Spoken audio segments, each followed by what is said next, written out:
Dnes z nebe kouzelná hvězda spadla a 5 vánočních přání nám snesla. Jaká přání? První přála všem lidem, aby se měli rádi. Druhé přála všem klid, mír a smích, i když venku hučí.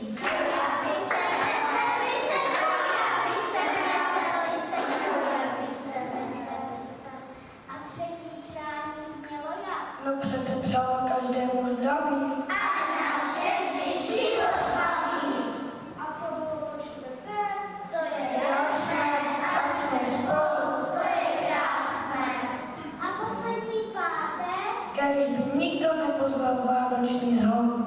Tomu všem pomůže náš vánoční son.